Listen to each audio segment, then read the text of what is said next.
guys! Welcome again to my YouTube channel. And for today's video, kasama natin ang aking baby, si Jade.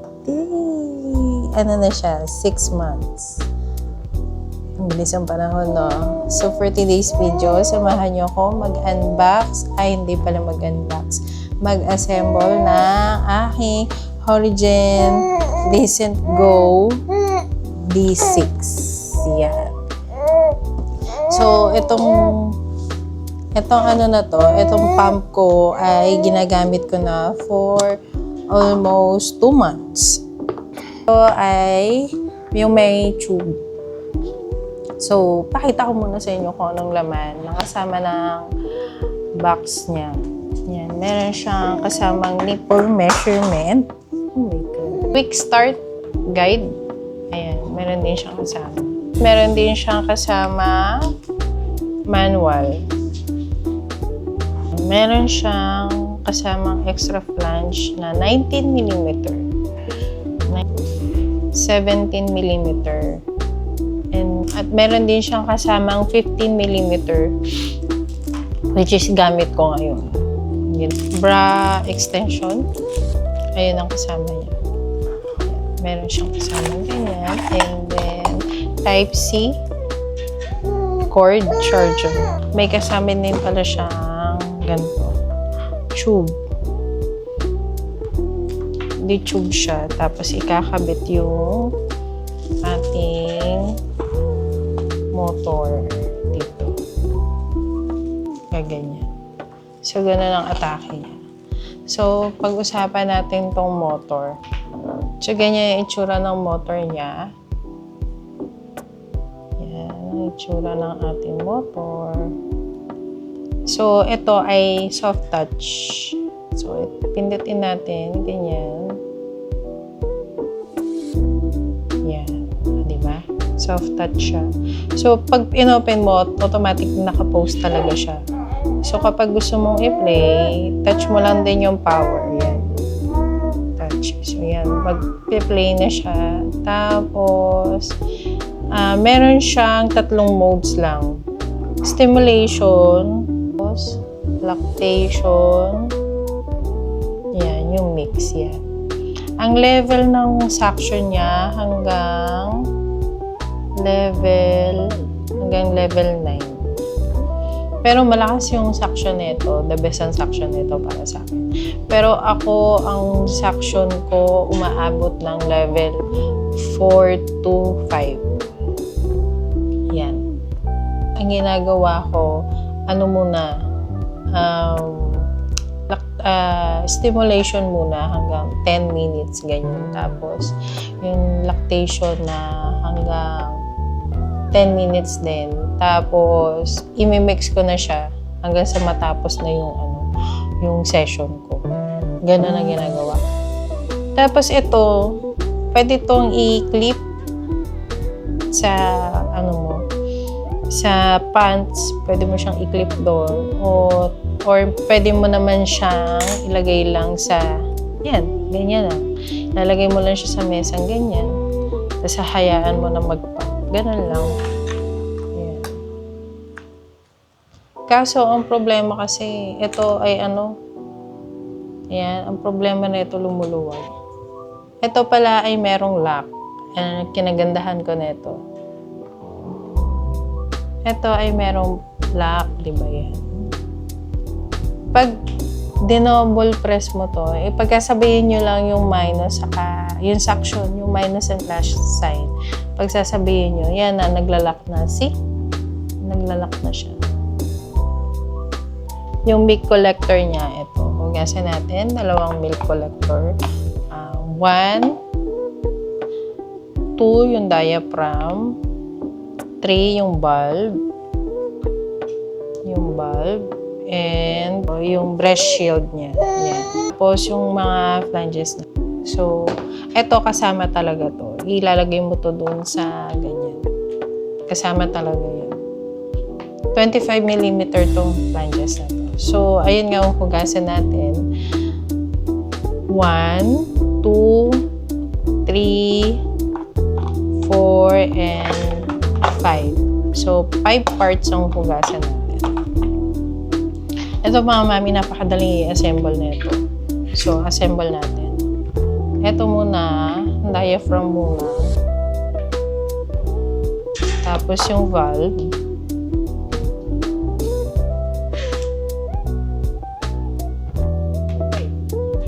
Tapos, ayun na. Kabit na natin yan dito sa may cup. And then, ito,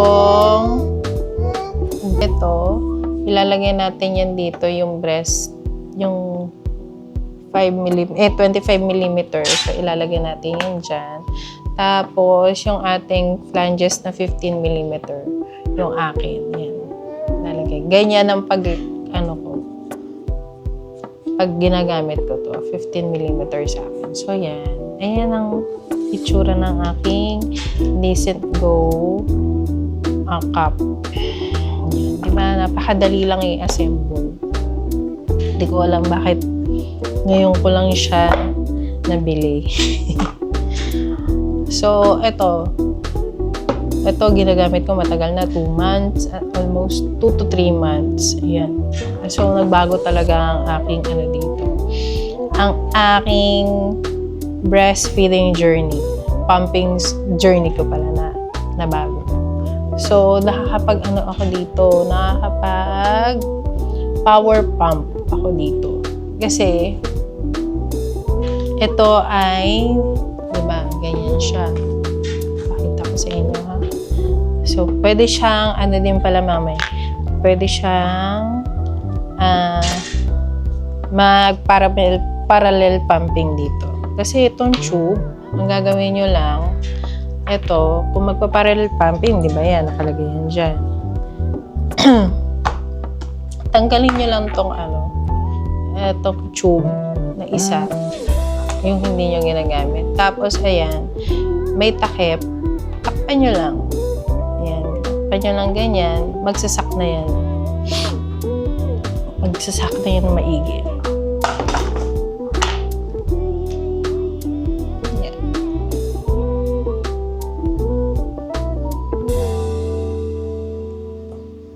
See. Ayan, magsasak na siya ng maigi.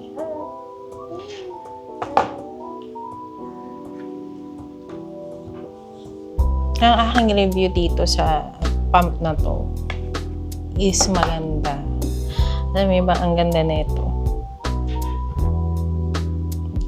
Para sa akin, binago niya ang buhay ko dito.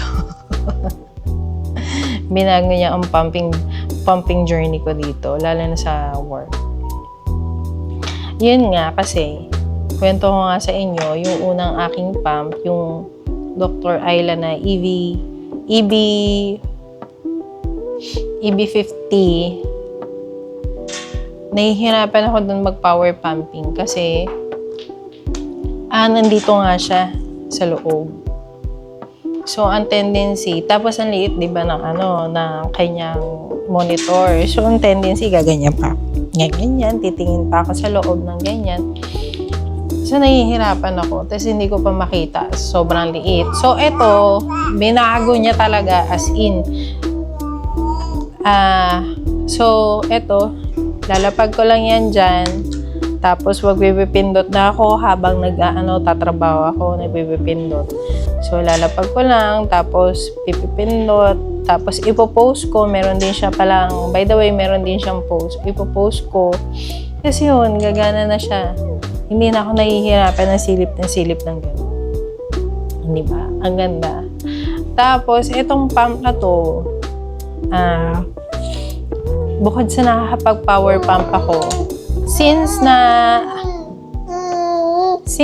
ang motor niya is nandito na sa labas, itong cup is ang gaan. Magaan na siya.